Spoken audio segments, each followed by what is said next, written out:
So we'll move on now to Weston to go and set up the railway.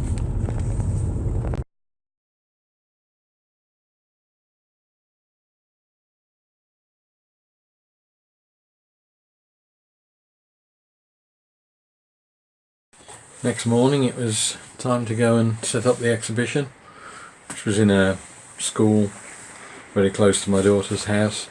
One of the biggest issues with exhibiting is the amount of running around you've got to do back and forth from the car. There's usually a huge amount of work involved just below the layout in support work, but I've actually used a folding aluminium ladder with a bit of hacking about to make the supports. Having got the main boards on, which again, it's like most projects, there's 80% of what appears to be the work done, but there's still an awful lot to go, and that's the bit that takes the time. That the last 20% of assembly is probably going to take 80% of the time. There's so many different pieces. It fills the estate car, as you can see from the travelling shots, right up to the roof. But it takes about 2 hours to get the whole thing set up with lighting and power and everything else established, and check it out, and then give it a quick run to start with before the general public arrive.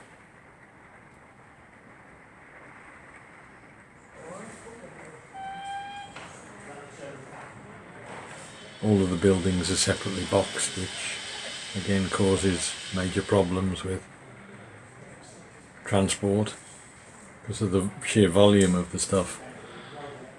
But we soon had a layout that was up and running. I hadn't at that point put there's a front drape that goes on that covers all the underneath up, but the first thing to do was just to make sure everything worked, and then they let the public in and the day commenced.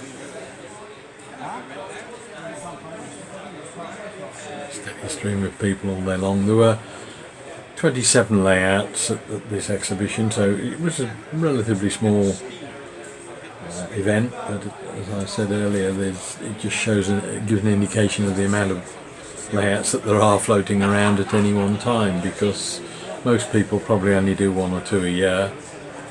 So you only have to sort of average out and say, well, 20 layouts at, I don't know, 20-25 exhibitions every week.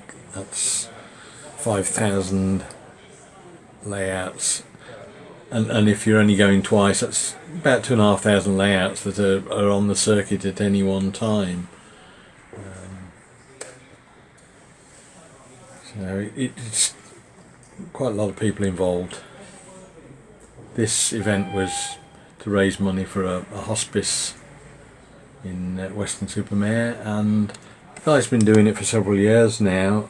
I think he raised about £3,000-4,000 for the day's exhibition. It's taken his total over £50,000 over the years, so it's a worthwhile thing to do anyway.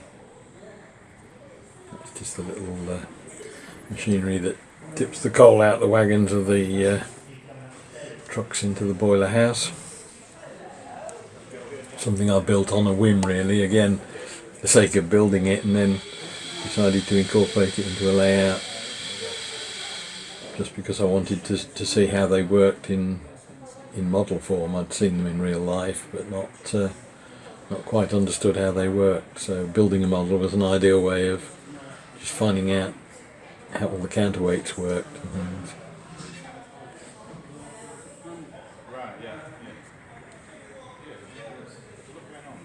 Most of the wagons and things have been built from kits, or there's 1 or 2 that are purchased ready to run.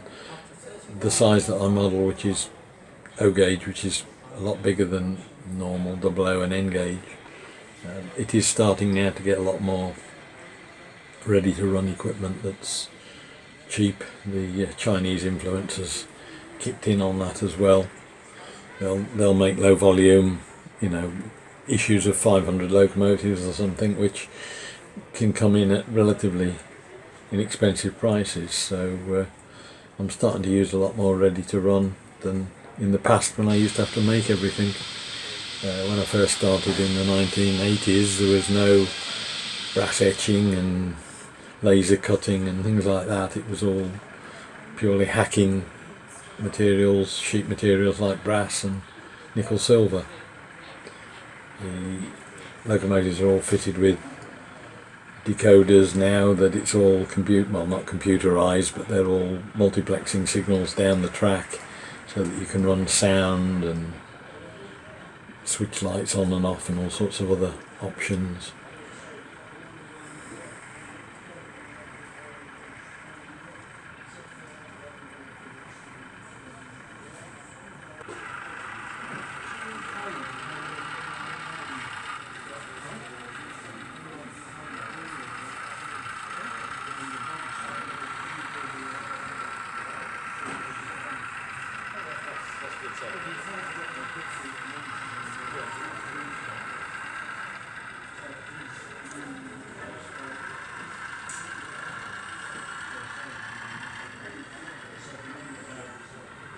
One of the problems with being a one-man band is that you're having to do this all the while, all day long, and unlike a layout that just goes round and round and round, you can't just leave it to run for a bit if you want to pop off to the conveniences or go and get something to eat. So it's all very much done on the hoof, and it's a fairly long day because you're just standing, and it does require quite a degree of concentration. It's surprising when you come to go home at night, you don't realise quite how tired you are.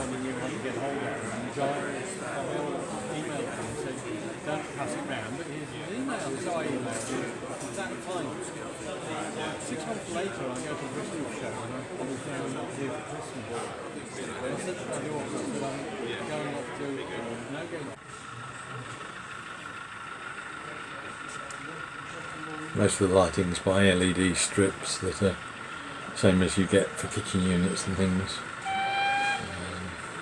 There's about 10 watts of 10 amps of power being used just purely and simply on the lighting. It's surprising these things might be milliamps in themselves, but when you've got 60 a foot or whatever, and there's lots of meters of run of lighting strip, it soon mounts up into quite a big current drain.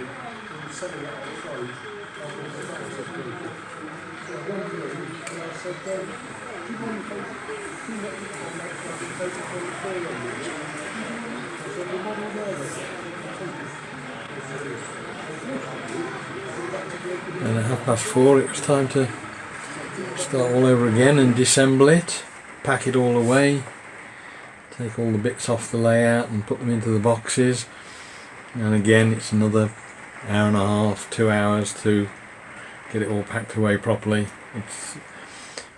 There's an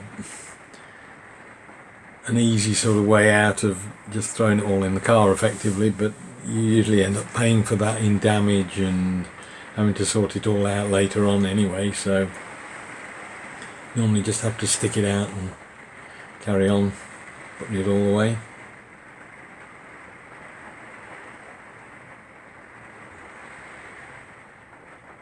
Thankfully most of the boxes aren't that heavy. There's only a couple of them that are fairly heavy to lift, and the layout itself folds into two and gets boxed up on wheels, so it's reasonably easy to move it in and out as long as there aren't any stairs.